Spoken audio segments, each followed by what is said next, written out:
You're listening to the Utah Checkdown podcast. And now your host, Josh Furlong.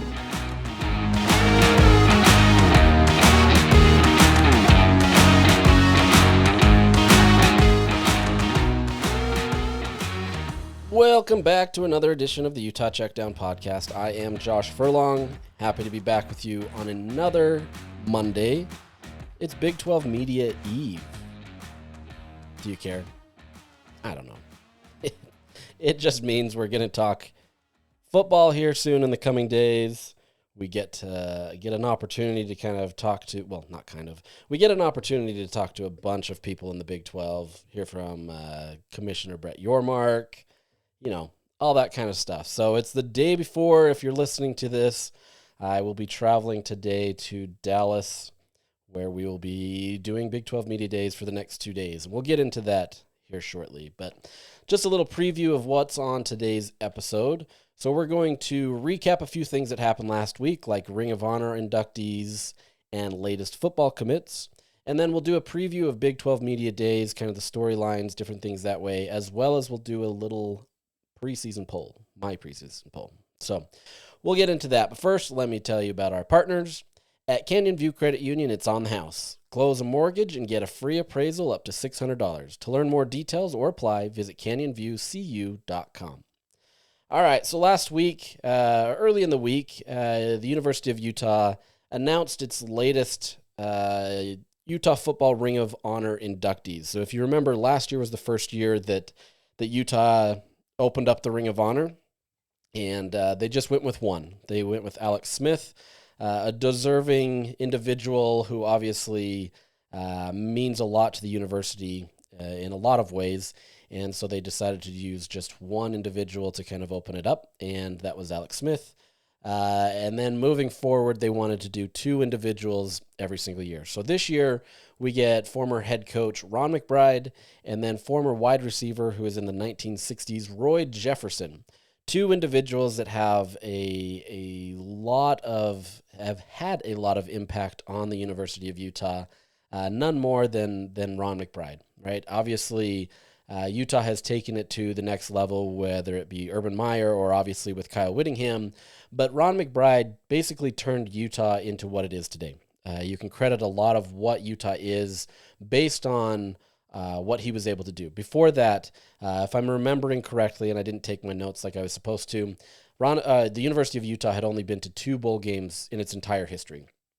Ron McBride shows up and ends up going on, I believe it was 9 bowl games. Just completely changes the tone of the program, gets Utah into a position where they're one of the best teams in the WAC, and then later into the Mountain West Conference. Obviously was just a phenomenal head coach that means a lot to the community, means a lot to the program. He's obviously stayed very close to the University of Utah and, had stints with Weber State, and he's done stuff with other various colleges and high schools. He loves the game of football and he wants to be embedded in that culture. But a lot of people, when you look at the history of Utah, are going to look at Ron McBride as being, we'll call it the godfather, right? In what he was able to do. And so the fact that they're honoring him makes perfect sense. There's not many more deserving people than Ron McBride. The only more successful coach at Utah is Kyle Whittingham, who will undoubtedly be in the Ring of Honor, whenever his time comes. That could be sooner than later. We're not entirely sure, but he absolutely took what Ron McBride did and took it to another level. So really, really deserving honor for him. And then Roy Jefferson, look, I'm not going to BS you and pretend like I know everything about Roy Jefferson, but I do know that, in the 1960s, he was a dominant athlete for the University of Utah. He became one of the top receivers in Utah history. He still holds records that are inside the top 10. Those have been broken since, but he is still in the top 10. Went on to have a promising NFL career where he was able to lead the league in receiving yards one year. If I remember right, it was with 3 different teams that he played. Just a really dynamite athlete who did a lot for the University of Utah in bringing them the success that they needed to be able to get to where then, a coach like Ron McBride could transition and make the university even better. So two deserving individuals that will be honored at the Cal Poly game. This will be the home opener for Utah, so week 2. So get there, honor these guys, right? Like, this is a deserving thing. Ron McBride especially, he's been in the Utah Hall of Fame. He's been in the College Football Hall of Fame. I mean, these are all deserving individuals. So that took place last week, at least the announcement of it, and we'll get to actually see them be inducted into the Ring of Honor to become number 2 and 3 all-time in that Cal Poly game. So look forward to that. And then last week, there was also a few commits to Utah. As you remember, I've kind of gone over these each week to kind of say where Utah's at, who is signed, that kind of stuff. Utah is now currently at 17 commits based on the 3 players that committed last week. So you do get the Pula twins. You get Jaron and Keenan Pula, 4-star wide receiver and a 3-star wide receiver, high 3-star wide receiver for Keenan. These two are absolute game changers for the University of Utah. Not only are they quote-unquote hometown heroes, a lot of people like to use that phrase. It is what it is. They're staying home. They are game changers for Utah, especially in the skills positions. You get Jaron, who is a bona fide wide receiver who has a ton of skill that will give Utah a lot of opportunity. Depending on, how Devin Dampier does this year. Does he stay? Is he going to the NFL? It's really unknown what it is. Regardless, whoever is at quarterback under center next year, Jaron is 100% a guy that can be an impact player from day one. So look forward to him. And then Keenan, 3-star wide receiver, like I said, high. This is more of an athlete player. He's one that can play both sides of the ball. He is being recruited as a wide receiver, but there's a huge emphasis on his ability to be able to be a safety. And I wouldn't at all be surprised if Utah transitions him to safety. I know the old style of having players that are on offense move to defense. That's come down, as one of those things that Kyle Whittingham does. But over the years, it hasn't always been that way. So pulling an offensive player to defense, it's still a thing that Utah likes to do, but at the same time, should be a pretty good opportunity for Utah to have a really skilled player in that safety position. You could use him on both sides of the ball. But for the most part, you just overall have a talented athlete that's gonna do well. So big win for Utah. As I've mentioned before, these two were committed to UCLA before a last-minute switch. They took an official visit on June 20th, and then everything seemed open to them coming to and committing to Utah. So you've got that, and then over the weekend you get Moses Sparks. He's a 3-star offensive lineman. Actually the number 1 recruit from New Mexico. So Utah has done well in kind of their rankings. They have the number 1 recruit from Idaho, number 1 recruit from New Mexico, number 3 recruit from Idaho, number 2 recruit from Oregon. Look, not all of these are hotbeds, right? Like, I get it, but these are still pretty dynamic athletes who, you're winning inside of these states. And I think that's important for Utah. There's always something that you can complain about with recruiting. There's always something you can worry about. But Utah is doing well as of late to be able to get the players that they want. And that's been a win. If you remember right, about a month and a half ago, there was a lot of worry about, worry meaning early, frustrations, I guess you could say, that this was not going to be a big or talented recruiting class for Utah simply because they had 1 player committed. But Utah has done a ton of work in the month of June to really put themselves in a good position. Like I said, they now have 17 commits. So they got 16 commits from that time where the end of May to now. And, things have been trending very high for Utah. Obviously, they're not hitting on every single player that they'd like, but they also feel like they've gotten better in a lot of the positions that they want. So, Kelvin Obot, for example, is a big reason for that. Number 1 offensive tackle, he's the number 1 player from Idaho. He's a 4-star offensive tackle from that. And if you believe On3, he's the 9th rated best offensive tackle. So a lot of talent coming in. And then Utah's still waiting for one more that they're really high on. They believe that they have a good chance at him, and that's Celesi Moa. Obviously, this is the son of Ben Moa, former Utah player. This is the 4-star athlete that I've been talking about, number 1 recruit in the state of Utah. You pick him up, and that means a ton for the University of Utah, and you'd have to like the chances of what Utah can do to kind of clean up this class. Just looking at it right now, Utah ranks 46th in the country, according to 24/7 Sports, based on the recruits that they have. If you were to sign Moa, you jump up to number 30 in the country. You're 8th in the Big 12 right now. If you got Moa, you get up to number 3 in the Big 12. So, great opportunity to be able to land somebody that not only can be an impact player as a dual threat, two-way player, that can mean a lot for the program, but you also get an opportunity to be able to improve your recruiting rankings, which, Utah's not as concerned about that as others may be, but it definitely helps. And, if they're able to get some flips later on, if their season goes well, that kind of stuff, that only bodes well for Utah. So that's where Utah stands with recruits right now. And outside of Moa, there are a few that are potentials, but I think you're going to see more of a focus on moving forward to the next class, right? You're going to see them still stay committed to this 2026 class, but now any recruiting efforts are going to be being pushed to 2027 and moving forward as they've gotten the bulk of their class together. We still don't know the official signing days this year. That's still up for the debate.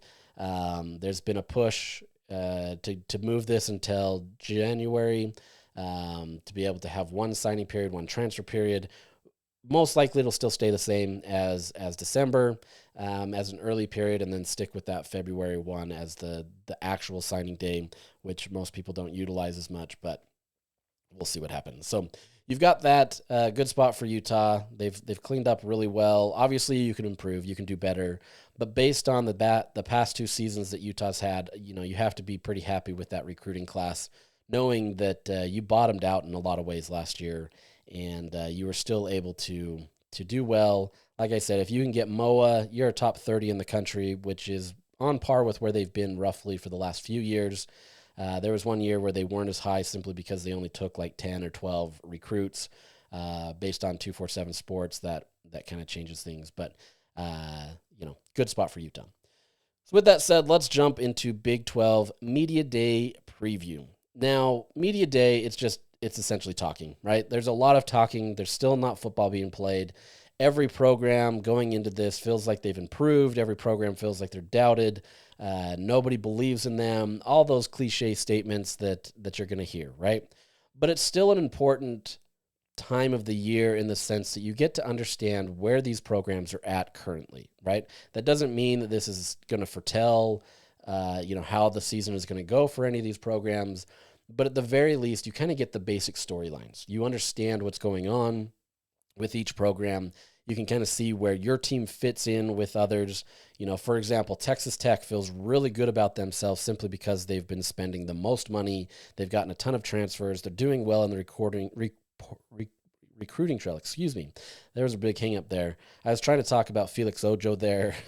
This is obviously the guy that Utah brought in as a 5-star offensive tackle, and last minute decided to sign with Texas Tech for a reported $5 million. This is what Texas Tech is up to. So you're going to have programs like that feel really good about themselves going into the season, and the real question will come down to whether they can actually live up to that hype. But every program is going to be there, right? If you remember last year, and I know you do, and I know you don't want to talk about it, Utah was picked to win the conference. Obviously, that didn't even come close. Utah really just did not live up to their expectations, and there was a lot of factors that went into that. But then you have programs like Arizona State and BYU who are at the bottom of the rankings and ended up coming out at the top, right? You're going to have a lot of that where some teams are doubted, some teams are disrespected. Honestly, Arizona State, you could see that there was going to be, a better improvement, and picking them last was kind of crazy. But at the same time, you still had a new coach. You still had new turnover on the roster. You had a quarterback that, was expected to be good, but, you didn't know what it was going to be. And so there's reasons why a team like that was picked last, but they definitely felt disrespected. BYU felt disrespected and kind of created this mentality of, us against them, and it works, right? These types of things work for teams. Doesn't always work, but at the same time, when you have success early, it's easy to kind of keep that mantra going and move forward. So some of these things are important from Media Day, where you're going to hear kind of the tone and tenor of what these programs are saying, how they're looking at things. Like I said, you're not going to get anybody that's going to come up there and say, man, we really did not improve in this area. You might get some nuance there, and you might find out that they're, a little weak in some areas, but for the most part, every coach, every player is going to be like, I like our team, I like our chances, we're going to the playoff. And so you kind of got to filter through that, and we'll get through some of that next week as I recap Big 12 Media Day. So we will hear from Brett Yormark, this conference commissioner. There's been a lot going on over the summer, so I'm expecting to hear a lot of different things, for example, like the House settlement. You're going to get the House settlement and kind of what that means for the Big 12. That would include NIL, and under the new partner of NIL Go, which is essentially Deloitte checking in on a lot of these NIL deals, how they go, what is it going to mean, that kind of stuff. You'll also have conversations about the Big 12's new PayPal partnership, and being able to kind of have that aspect and being able to help the athletes and get some money there. You'll have conversations about the College Sports Commission. If all of these things are unknown to you, go back a few episodes where I talk about all these things, and you'll kind of get a little bit more of an insight. You'll also have conversations about the college football playoff expansion. Yes, we've expanded, last year to 12 teams, but there's a growing sentiment that you're not going to stay at 12. You're going to be at 14 at minimum. You're going to go to 16. And the best model that has come about for some of these conferences outside of the Big Ten is the 5+11 model. Once again, I go through a lot of these in previous episodes. You can go back and listen to those. But essentially, 5 auto bids from the top 5 conferences, and then 11 at-large bids just to get you to 16 teams, right? So, there's going to be conversations there and what the Big 12 wants. Some of that's already been known. You'll have conversations about the transfer portal, a January window, trying to get these players set into their programs. You're not trying to do this in the middle of bowl season, that kind of stuff. I'm sure he'll talk about parity in the Big 12 again, the fact that Vegas odds have, 7-ish, 8 teams basically predicted all to have a chance. Kind of shows the parity. And I'd argue it has even more parity this year than last year. But we'll see. That could be a stupid statement by the end of the year, and we're like, okay, this is stupid. But and then there's going to be conversations around private equity. The Big 12 had conversations about that last year. That was a big thing about how the Big 12 was open to private equity, and everybody kind of had the doom and gloom and were worried. And then they decided, no, it's not a good time for them to do that. There's still going to be interest, but there wasn't an interest in being able to move forward for obvious reasons. And then I'm sure you're going to hear stuff like a deeper partnership with Microsoft and what they're doing to help the players and yada, yada, yada, yada, yada. Okay. I know you don't care about the Brett Yormark comments for the most part, but they're going to have an impact on kind of the tone this conference is trying to set amongst the rest of the conferences, right?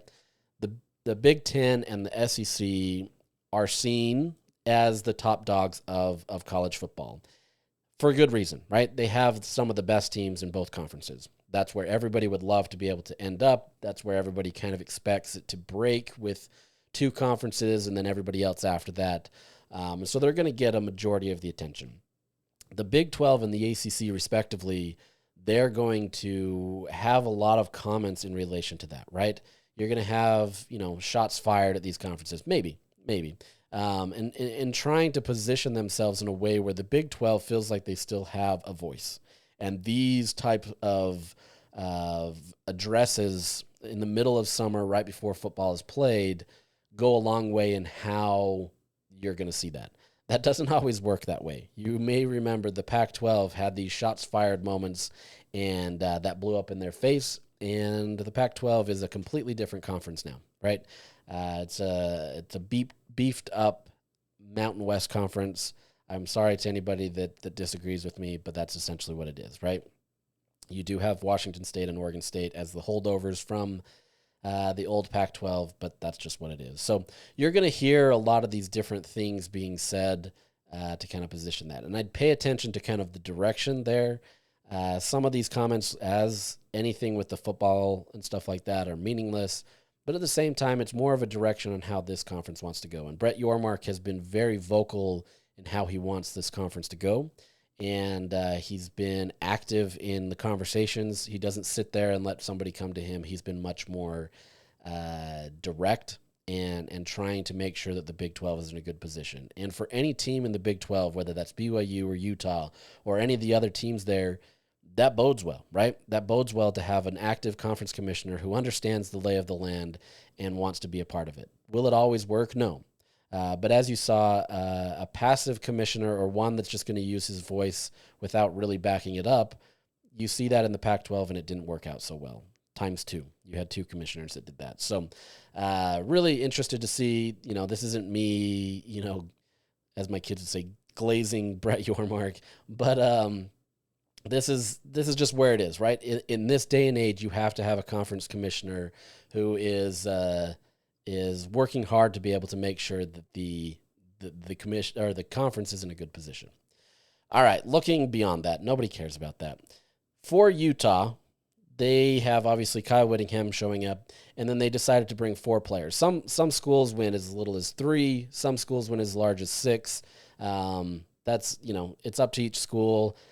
You may remember in the Pac-12 era, Utah could only bring 2 players. And so the fact that you're doubling that, I think, is okay for Kyle Whittingham. I don't know that he wants to get even more.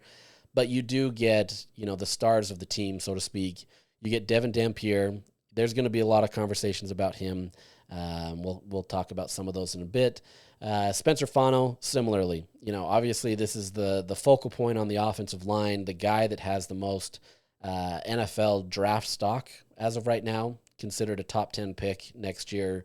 And so he's going to be there. Has been a great leader, has really transitioned into that, and, will be a great conversation to be able to talk to him and kind of his relationship with Devin Dampier and all that. And then on the defensive side, you have 2 leaders that absolutely mean a ton to this program, and that's Smith Snowden. You may remember that there was a big pull to get him into the transfer portal and try to make sure that he doesn't stay on Utah anymore. The fact that Utah could keep him means a ton, and they're going to lean into him, right? They want him on the field as much as possible. They see him as a star, as a guy that can potentially be an NFL draft pick next year. He's still an underclassman, so he still has time, but there's a real momentum to try to get him to that level where he can be the next defensive back that kind of represents Utah in the NFL draft. So, well-spoken kid, does really well to kind of symbolize the University of Utah and who they are, represents them well. And so you're going to get some good conversations with him. And then you get Lander Barton. Obviously, we've had conversations about him last year. He was still overcoming his injury, getting back into full form. You saw him really kind of get into that at the end of the season, but he was frustrated. He was frustrated that he couldn't do what he wanted to do. There's a lot of fans that were frustrated in kind of what he was not able to do based on kind of the hype and the projections around him. But I think you're going to see a completely different player this year. He's not the most vocal person in terms of media, which is going to be an interesting situation there. But at the same time, he 100% is a vocal leader on the field. And I really think you're going to see a step up in his game this year. You're going to see the player that many expected him to be now that he's 100%. Will it be, a guarantee? No. There's no guarantees in football, especially with injuries or whatever that may be. But I think you're going to see a guy that's hungry and he's ready to go and really has, the understanding of this defense down and will be considered one of the guys that, is going to be the leader of that defense. So I think Utah has good representation. You're going to get some good conversations about kind of what this team can be, especially on the offensive side of the ball. Devin Dampier is the leader of all, right? Like he's the guy that everybody's turning to be kind of the face of the program, and for good reason, but he's living up to it in a way that isn't flashy or trying to bring attention to himself. He's really kind of down to earth and just doing it. I don't want to say doing it the right way. I don't like that kind of statement necessarily, but I think he's doing it in a way that represents Utah well. And so, really curious to kind of see the conversations that are had surrounding him and kind of how people approach him and kind of what goes on there. Now, just for local interest, your rival BYU, they're going to bring LJ Martin, a dynamic running back who, is expected to take a step up even this year and, will be a good representation for BYU. You do also have Chase Roberts, also another dynamic wide receiver who is, arguably one of the best in the Big 12, a guy that is going to represent BYU well, is going to be able to talk about the offense. There's going to be conversations about Jake Retzlaff, and these two are going to have to filter that a lot. They're going to get a lot of media training on how to handle that. But I think you've got two guys that are going to represent that well. And then on the defensive side of the ball, you have Jack Kelly, Isaiah Glasker, and Keanu Tanavasa. That one's not going to be a controversial one for Utah at all. But you do have Jack Kelly and Isaiah Glasker, two linebackers that are going to be the focal point of that defense. Despite any of the changes or turnover that Utah or BYU has on the defensive side of the ball, those two are going to be the continual force, and for good reason. They're both talented. They're going to represent the university well there and explain kind of what's going on there. And then you get to Keanu Tanavasa, who is not short on trying to bring in the hype. I wouldn't be surprised if there's going to be conversations about Utah. Wouldn't be surprised about him believing that BYU does it the right way, that BYU is going to dominate this year. That's just kind of the player that he is. So we'll see what kind of happens there. But quite honestly, I don't expect to be a ton of fireworks between these two programs at Media Day, but I could be wrong, right? If there were going to be fireworks, I would have to imagine it comes from Tanavasa. I'm not saying that he stokes that fire, but at the same time, if there's something said, I wouldn't be surprised if it's that. You'll probably get some sort of rivalry smack in good fun. You had Cam Rising last year taking jabs at BYU on BYU TV. So, it's fun little things like that. But I think it could be a fun opportunity. Some other players to watch. This, just kind of short of this, the Big 12 this year, maybe not quite the talent level as the last year of the Pac-12 and when they would call it the year of the QB, when you had Caleb Williams, Bo Nix, Michael Penix Jr., Cam Ward, DJ Uiagalelei was expected to be in there. Even Cam Rising was supposed to be in there. That was expected to be, quote unquote, the year of the QB. And you did essentially with Williams, Nix, and Penix Jr., and Cam Ward. Cam Ward didn't deliver as much as he did in Miami, but you still had, obviously, the number one pick in the NFL draft. So really dynamic players. I see similarities in this year where the attention is going to be on the quarterback. And I think you're going to get a lot of conversations about how deep this conference is with its quarterbacks. Varying levels. I think as it stands right now, Sam Leavitt and Sawyer Robertson are probably the stars of the class. Other players have been involved in that, and they're going to be there. But I think based on what ASU was able to do and kind of the player that Sam Leavitt is, I think you're going to see a lot of attention around him. Sawyer Robertson, really kind of beat out everybody finally. Baylor finally had a quarterback that they felt confident in. He did well. They go off and win 6 straight games at the end of the year. I think you're going to see those two as kind of the cream of the crop in terms of preseason expectations at quarterback. But you've got other players that are going to be mentioned in there and have been mentioned in Jalen Daniels at Kansas, Avery Johnson at Kansas State, so the two Kansas schools. Both of these players have had high expectations heaped upon them. Jalen Daniels more so because of kind of performance on the field, not as high recruiting ratings necessarily, but then Avery Johnson, the bowl game that he had, if I remember right, it was the Pop-Tart Bowl, just changed everybody's expectations for the type of player that he can be.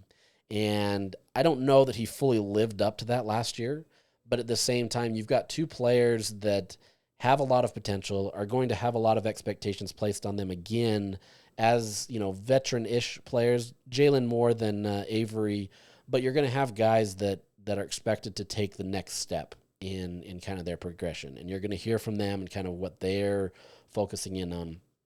Outside of that, you've got good quarterbacks that have dominated in the league, like Josh Hoover. The dude threw for 4,000 yards. There's no problems with him being able to get the ball out of his hands. Really dynamic quarterback, but doesn't get a ton of love just simply because TCU wasn't able to stop anybody, right? Like, they allowed a lot of yards, and so for whatever reason, Hoover isn't getting the same publicity that maybe those 4 other quarterbacks are. But we'll see. We'll see what happens there. You also have Brendan Sorsby at Cincinnati. Could be a game changer there. Brocco Becht, obviously a consistent quarterback that does what they need him to do. They win a lot of games. Veteran player who understands the game inside and out, and so you're going to see that. And then beyond that, you've got, Baron Morton at Texas Tech. He obviously has a billion people that he can throw to with talent. And then Devin Dampier is kind of the wild card there. You could throw in Caden Salter or Julian Lewis at Colorado, 2 quarterbacks that will actually be at Media Day. They're the only school that's bringing 2 QBs because their position is still unknown. Those are kind of the wild cards, right? I think Utah fans understand who Devin Dampier can be, and if he can live up to those expectations, then 100% he's probably in that conversation with a Sam Leavitt or Sawyer Robertson if he lives up to those expectations.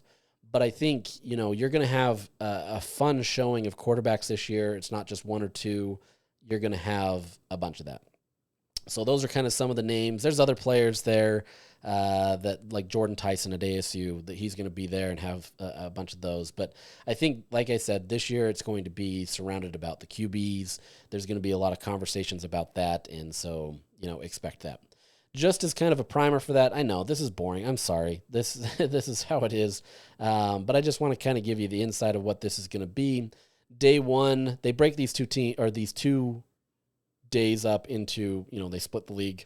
I really said that a weird way. They split the teams in 2 days. There we go. Day 1, you're going to hear from Arizona State, Baylor, BYU, UCF, Cincinnati, Iowa State, Kansas State, and Texas Tech. So you hear from all those coaches and the players. We'll get some sound from them and play maybe some of the highlights and that kind of stuff. And then day 2 is where, most fans that listen to this podcast are going to pay attention. And that's Arizona, Colorado, Houston, Kansas, Oklahoma State, TCU, Utah, and West Virginia. So Utah will take up the primary time there for me, obviously covering the team. And so we'll get kind of what Utah wants to talk about. And, we'll see what happens there. To me, some of the biggest storylines from Utah, and it feels kind of generic this year. I don't know that there's some huge overarching theme outside of, Devin Dampier and Utah's offense. That's going to be the biggest conversation around this team. Defense is going to be the consistent, tried and true system that Utah's always had. So I don't think you're going to get a ton of conversations about that. But there's going to be a ton of conversations surrounding Devin Dampier and Utah's offense, and for good reason.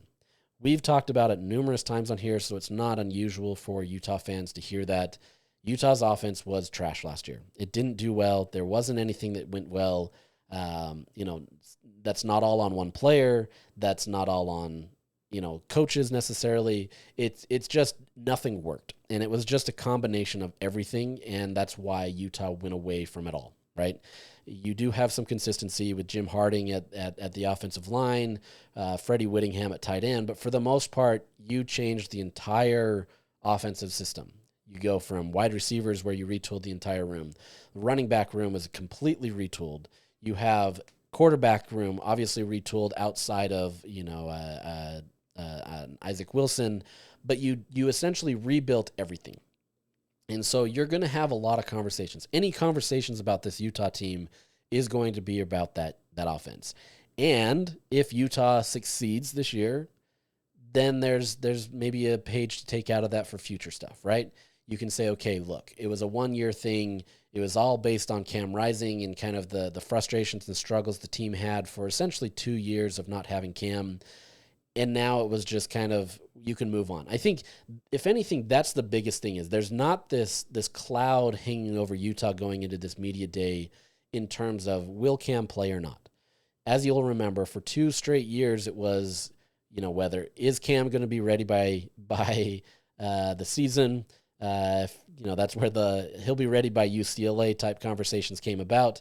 Maybe we were talking about this year's UCLA, I kid, but there was a lot of conversations about that. And, we're at media days at the last Pac-12 media day, and we're looking at, okay, how's he walking? He's playing pickleball. Does that mean that he's okay? There's a lot of conversations about that, and it takes up a lot of the energy and the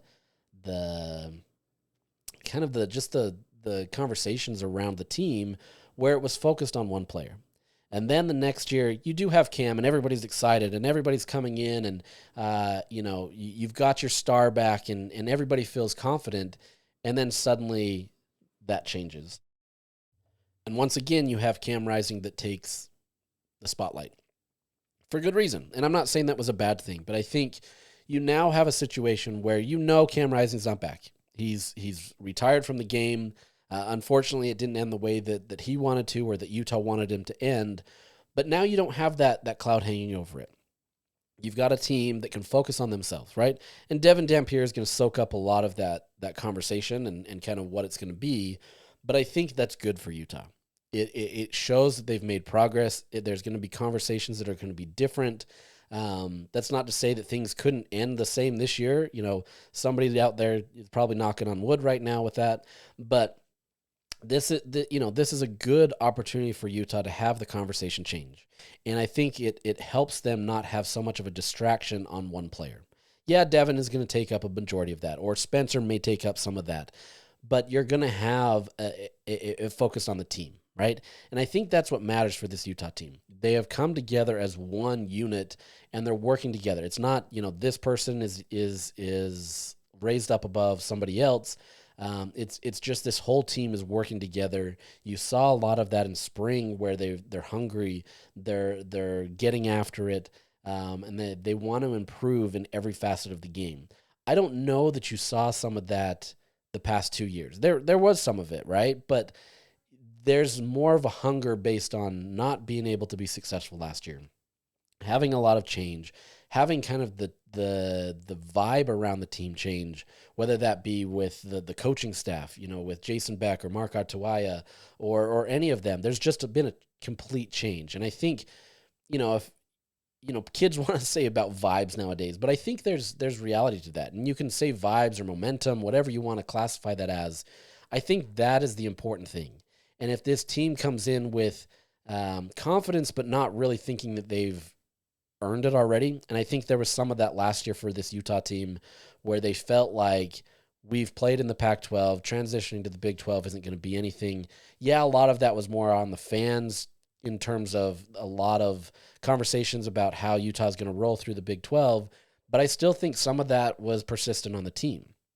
You had a team that felt like, with Cam Rising, everything can move forward. Utah's going to dominate. And, I really would be fascinated to see what that team would have been like had he been healthy.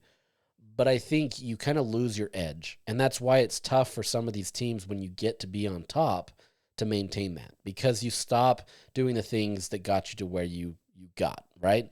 You take things off a little bit. That's not to say that these guys aren't working hard or continuing to improve their craft and all that kind of stuff, but you lose the edge that you had when you were the underdog, when you were the ones that everybody was doubting. This year, Utah's the one that people are doubting to some extent, right? Like, look, they're going to be a lot of teams, or a lot of places are going to say this is a top 5, top 7 team. I don't know that that's doubting you, but I think you're going to have a lot of opportunities at your disposal, because you have to be hungry. You have to say, last year was far from anywhere where we want to be. We've got to be better. And even though a majority of the players on the offensive side of the ball weren't even on the roster last year, that still gives them that hunger. You buy into that mantra that we weren't good enough last year, and you feel that, right? And I'm curious to see their conversations about that moving forward. Outside of that, you'll probably have more conversations on Kyle Whittingham's tenure. Last year, that was a big storyline, mostly because it was the expectation that Utah would go win the conference, he would retire, win another conference title, that kind of stuff. Obviously, things didn't go that way, as we just mentioned. But I think you're going to still hear some of those conversations, especially with the reworked Morgan Scalley contracts. You're going to have different things that way that you're going to have people ask. You're going to have him, have to kind of give his conversations. And I don't think you're going to get much of a difference in what he's said in the past, that, he'll continue to do it as long as he's having fun, that kind of stuff. This is not a guy that's going to come out there, at least I don't think he is, based on, the long years that I've covered him. He's not going to go out there and make this the farewell tour. But, there's a chance. So, like I said, there's not a ton of big storylines coming from Utah, at least from my side. It's more on the offensive side of the ball and kind of what Utah can be. If they can figure that out, then I think the conversation changes and you're going to see a lot more belief in Utah, but we're going to see. Outside of Utah, some of the storylines that you're going to hear: can Arizona State repeat? Obviously, they bring back a lot of talent. They're the reigning champs. Can they do it without Cam Scadaboo? That kind of stuff. Texas Tech money grab. Will it work? They obviously went heavy in the transfer portal. Reported $10 million were dumped into the transfer portal. It's probably more, maybe less. I don't know. A lot of money. And, will all that oil money essentially win a championship? Will it get them to be competitive? How will that move? So there's going to be a lot of conversations about that. Baylor, are they real? Yeah, you go on a 6-game win streak at the end of the season, but is this a Baylor team that is actually legit? They bring back a ton of players as well, and so there's going to be a lot of love surrounding Baylor. Who's the sleeper team this year? Are we going to have another Arizona State? Are we going to have another BYU? Is that team in Oklahoma State? Is it West Virginia? Who is that team, if there is one? I tend to think that there probably won't be one the same way as last year, but, things could be different. Can Coach Prime be successful without his son and a Heisman winner? Obviously had Shadir Sanders and Travis Hunter. Those two from his time, at Jacksonville State, that, they were his stars. And so can how does his coaching legacy move forward past that, right? Obviously, there's going to be a lot of Jake Retzlaff fallout. There's going to be a lot of conversations about that. You're going to get, no conversations around it, essentially, but there's going to be conversations about it in terms of people asking. Avery Johnson and Jalen Daniels, like I said, are they going to take the next step? Is Mike Gundy cooked? Is he past his time? Obviously, it was not a great season for them. As bad as Utah's was, his was even worse. There was conversations in the offseason about potentially firing him, potentially, forcing him out, reworking his contract, that kind of stuff. This is a make-or-break year for Mike Gundy, which sounds crazy given the success that he's had at Oklahoma State. But I think when they bottomed out, they bottomed out. And there was not a lot of hope and optimism. There's not a lot of hope and optimism about this team again. And so, they're going to be looking for their first win in conference play over the last 2 years. Not a great situation for Oklahoma State. So I don't think they're going to take a ton of the oxygen from the conversation at Big 12 Media Day, but I think there's going to be a lot of interest in that. So you got that. And then you've got retreads at coaching staffs. So you've got Scott Frost returning to UCF, which is probably where he should have just stayed from the beginning. Obviously, they won their quote-unquote national championship there with UCF. But, what will it be like in year one for him in his return? And then you obviously get Rich Rod back at West Virginia, who, if anything, is a character in all of his own, and will be fascinating to watch. So really, really interesting questions coming from Big 12 Media Day. Whether you care about any of those or not remains to be seen. But I think if you're listening to the podcast in the middle of July, maybe you're a little bit more of a fan of college football than others. And so I think you may care. So we'll get into some of those things. I'm not going to go through everything next week, but I want to make sure that we touch on some highlights, kind of point out some stuff and get there. Maybe if, we need to, we'll do a podcast at the end of the week so it's a little bit more fresh, but we'll see. So lastly, before we end the podcast today, I want to jump into kind of a preseason poll. And some context here, the Big 12 this year decided to go away from a preseason poll. I think they saw, what happened last year with Arizona State, and people just don't want egg on their face, right? Especially to that level. Picking a team to finish 16th and then go win the conference just kind of looks weird. At the end of the day, this is preseason projections, right? Like, it's not going to do anything. Yes, it does keep kind of the conversation going in the season. It's real easy for media members like me to be like, the team that was picked 16th, finishes first, those kinds of things. But at the same time, it means nothing, And we get that. I know people get really frustrated by polls, preseason polls, and I get that. But at the end of the day, it's just a way to kind of see the vibe around your team, kind of the expectations about your team, and that kind of stuff. So regardless of the Big 12 doing it or not, I created my own poll. I don't know how good I feel about it. I think we're looking at it based on preseason expectations. We're seeing it based on that. And everything is absolutely going to change, right? I don't think there's a poll in July that has ever defined a conference or anything. And so it's more just kind of a snapshot into how teams are going into the season, right? So take it for what it is. I created my own poll, and I did that all before, and I actually created 5 tiers that I did, but I was curious, right? I like to use AI just as kind of a, the chat GTPs, the Geminis, or whatever you want to call them, just to kind of see what others are doing and kind of see things. I will say I do not use it for my own reporting in terms of using it as a reporting mechanism. I don't just say, hey, create a top 20 or top poll for the Big 12. I just like to see kind of how it does because it pulls from different resources and stuff like that. So I'm going to give you the AI response poll. They tiered it into 4. I have 5. Like I said, I created mine before I did this, so I wasn't influenced by it. I haven't changed anything. That's not to say that I feel good about my poll, but at the same time, just kind of giving that context. So as the AI response goes, their conference title contenders is how they've labeled it, is 4 teams: Baylor, Kansas State, Arizona State, and Texas Tech. So those are your top 4 teams. I don't necessarily disagree with that to an extent, and I'll get into mine shortly. Strong bowl teams with upside. That's how they classify this one. Another 4 teams: Utah, Iowa State, TCU, and BYU in that order. And then the next tier is middle of the pack / bowl eligible push. That is Kansas, Cincinnati, Houston, and Colorado. And then lastly, the last 4 teams on their poll in rebuilding / uphill battle for bowl eligibility is UCF, Arizona, Oklahoma State, and West Virginia. Now, AI is essentially pulling from a lot of these services out there, whether it be the Phil Still, On3, 247 Sports, The Athletic. It's pulling from a lot of resources to kind of compile this. And so that's it's more of a list at kind of what is kind of, I wouldn't call it a consensus, but kind of what a lot of places are kind of looking at these teams. So with that said, that was just more for fun.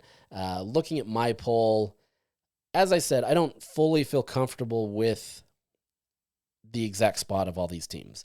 I would feel confident in maybe the tiers that I've built and kind of sliding teams around in each of those, but I don't know that everything is going to be perfect. It's easy to pick a team right now and say, hey, I think this team's going to do well, and then you could look back on it and have egg on your face. As I said, this is a snapshot in time. It's a preseason expectations, kind of what I expect. But it's also not a true indication of how I think it'll finish, even though that's kind of what the conversation about this is supposed to be. But I think that's kind of how I'm viewing it. So my tier 1 teams, these are the ones that I think are the teams that have the best chance to win a championship, right? That's not to say there's a guarantee, but I think there's less questions around these teams. They feel more of a guarantee in the sense of just what they have returning or kind of the lack of questions surrounding them, that kind of stuff. And so for me, my number 1 team this year is actually going to be Baylor. I think Baylor has a ton coming back. I do think that they're legit. I also don't believe that I don't believe that there's always a momentum from the previous season. I think that can help, but I don't know that that is always a guarantee for the next year. With that said, I do think this Baylor team can be pretty remarkable, and so we'll see what happens there. Next up, I have Arizona State. I do think Arizona State, regardless of how you feel about them, I think they've improved. They're obviously the reigning champs, and they're going to get a lot of luck that way. But then, I think this is a team that is really solid. And Sam Levitt is going to be a dynamic player again. But can they do it without Cam Scadaboo? That's my biggest question. It's a big question. But I still think they have a larger margin of error, we'll say, and being able to do what they want to do. And then Iowa State. So Arizona State and Iowa State, both teams that faced each other in the Big 12 championship. I think they return a fair amount. They have not a lot of questions. There is some turnover, right? They're not as veteran laden as Baylor and Arizona State, but I do think that they have the experience and the positions available to them that allows them to be successful. So those are my top three. I can make a case for a lot of other teams, and I depending on how many times I do this, I would, but I think those are the ones with the least questions, and that's kind of how I've tiered them. Tier 2, these are the teams that I think have questions but have a ton of potential to win a conference. Right now, I have Texas Tech at number 4. Based on the talent that they have, there's a lot of reasons why this team should be good. They also have a manageable schedule, so I think there's opportunities for them to be able to roll through the schedule and just pick up wins, right? And that matters a ton. With that said, this could all blow up in their face, and this is the team where on paper, you look at them and then you say, Texas Tech should be dynamic, they should be good, they should be the best in the conference. But it doesn't always go that way. We found that out with Colorado to an extent, where they brought in a ton of talent from the transfer portal, and it didn't always work. I still think Texas Tech is at another level, which is why I'm believing them a little bit more. But with that said, I think it all has to come together, and it has to be it just has to work, right? And I don't know that they've fully done that, but if anybody can, Texas Tech has funded themselves in a way that they can do it. So number 4 is Texas Tech. Number 5, I've got Utah. Same thing. There's a lot of questions around this team, especially on the offensive side of the ball. If it comes together, though, I absolutely think that they can be a team that's in the conversation.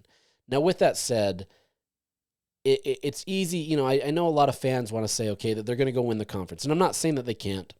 But it's hard to go from 5-7 and make a complete jump to, let's say, 10-2 or whatever that may be. Not impossible in this era as much as it was in past eras, right? Transfer portal can completely change things. So I think based on how Utah played last year, in arguably the worst year of Kyle Whittingham's offensive tenure, that says something. I think they have potential with who they've brought in, not just with Devin Dampier, but who they've brought in on the offensive side of the ball. This team can be dynamic. You also lost a lot of one-possession games last year that can flip. Do you get the luck this year? Assuming that injuries don't play a factor in large part this year, this is a Utah team that absolutely I like. And that's not just because I cover the team. I do think that there's a lot of upward momentum.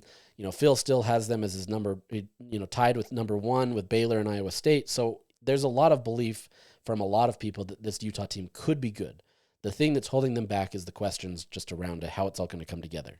Similarly to Texas Tech, when you bring in that many new players, do they jive? Early prognostications say yes, but is that always going to be the case? And then number 6 in my final part of this tier is Kansas State.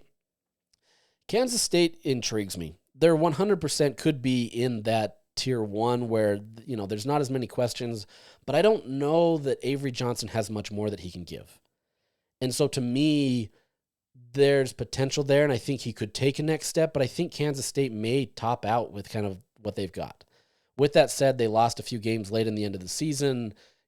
Does the conversation around them change based on kind of who they're bringing back and kind of how they finish if they did a little bit better? Probably.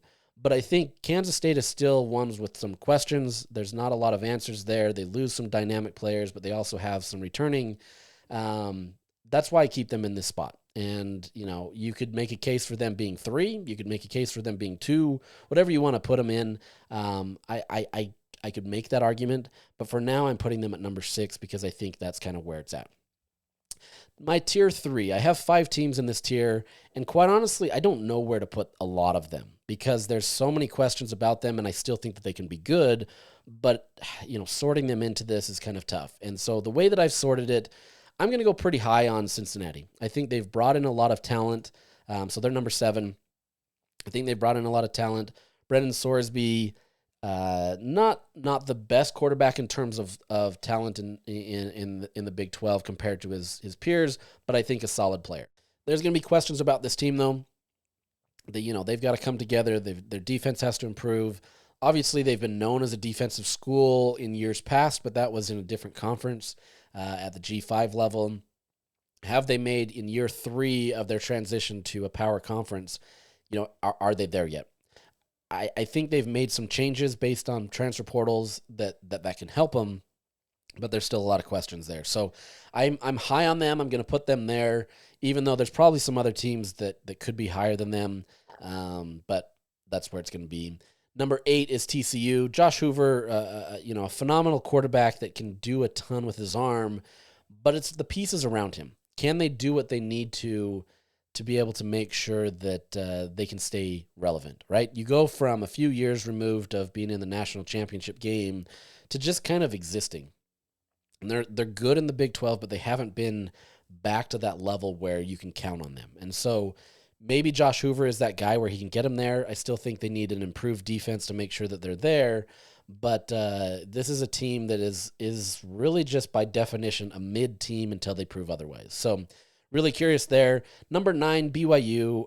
Look, I've gone back and forth on this, and anybody that's a BYU fan that's listening to it, if they are, you're going to hate this pick. You're going to think that they're absolutely in the tier 1 or tier 2. And there may be a scenario where I don't disagree with you. I just think when you have to replace your quarterback, it's tough, right? And you're doing that late in the season, not late in the season, but late in the offseason.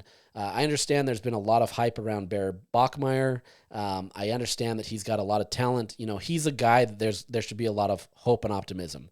BYU also has a fairly favorable schedule, and so it's not tough, right? Number 9 may be absolutely too low, and I'll agree with you there.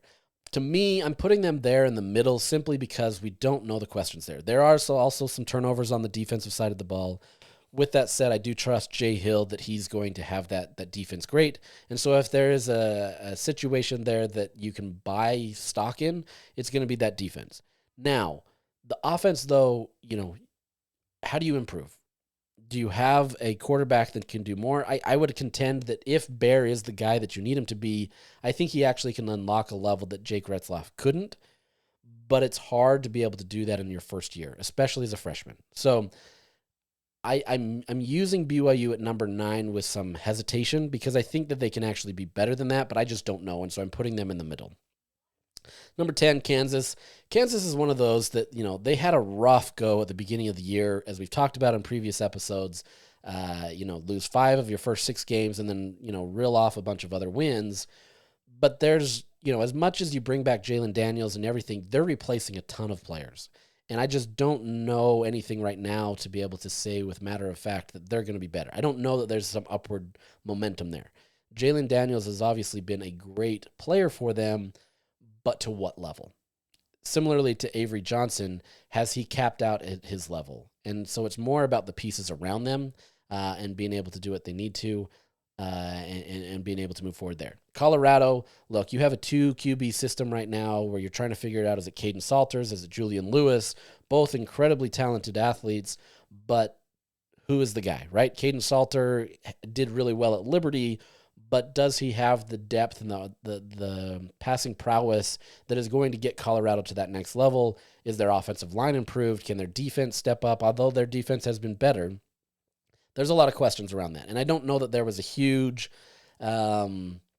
conversation around Colorado this offseason in terms of the transfer portal. That's not to say that they didn't get some guys, but I don't think it's been the same as it has in years past. I think some of that Coach Prime allure has kind of worn off a little bit, but I still think that this is a team that's sneaky good, right? And I think they could be okay. I just think there's so many more questions about this team than there are answers. And so that's, to me, the biggest question. We're going long, so we're going to quickly go through these last teams. So my tier 4, these are the teams that have, they can be the surprise, right? They can be an upstart team. They can be a team that can surprise people. But I think that there's a lot of questions around them that it's going to be tougher. Houston, number 12.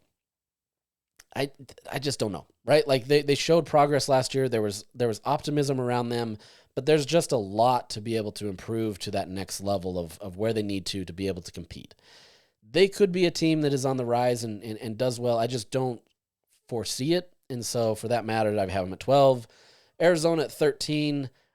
It's just not working right now. And obviously you have Noah Fafita, who in the Pac-12 era was dynamic and great, and he had, Tedero McMillan, who he could throw to. Now that he doesn't have that security blanket, what happens, right? And I just don't know that Arizona has done a ton in the transfer portal or in any facet of the game to really give you confidence that they're going to suddenly compete for a title. Things could change, but as of right now, I think there's so many more questions around this team than answers. UCF, yes, you get Scott Frost back, but you're essentially retooling both sides of the ball. Is this team ready for that? I don't know. There's so many more questions there, and I don't see a big surge yet. And so that's kind of where I have them. Last tier, these are the teams where it's just like, what the heck is going on? And for different reasons. I have Oklahoma State at 15. They're mostly because there's no real answers there. They don't have a bona fide quarterback where you feel super confident in. Offensive line play was terrible last year. Got beat up on the defense. It was a disaster. And quite honestly, I could put this team at 16 because I just don't see that they've got all the answers for them. Now, Mike Gundy, he could absolutely get this team into the middle of the conference, but I just don't know that there's a lot of answers there. And lastly, West Virginia, you have Rich Rod. This could blow up, or this could be a great opportunity. They're bringing in an incredible amount of transfers. They retooled both sides of the ball. There's not a lot of holdover from the last staff. This is a complete reworked offense, reworked defense. Rich Rod likes to be aggressive. He likes to move fast, which can bode well at times. But if it's a disaster and things don't go well, it's not going to go well. So they're simply last because there's just the most questions around them, right? There's just not a lot of optimism around this team in terms of what they could beat. Now, with that said, I could see them in the middle of the conference, that Rich Rod wins some games that he's not expected to. This is a team that can be much better. If there is a sleeper, maybe it is West Virginia. I don't think they're conference title contender good, West Virginia, but I think this is a team that is going to have a lot of questions around them that are far bigger questions, right? And it's just because you have a completely new staff. With that said, there are pieces on this roster that I think are, can give you some optimism and can be exciting. That's why maybe you put Oklahoma State below them, but it's still, compared to the rest of their peers in the Big 12, I just don't think that they have it. So that's my poll. You can like it, you can hate it. I hate it, I like it. It's all the same. It's more of just a snapshot, like I said, and that's kind of what we're going to go with. So I appreciate you for listening today. I'm going to head out to Big 12 Media Days, and we'll get the recaps here. But I appreciate you listening. If you have any questions, hit me up, and we'll catch you later.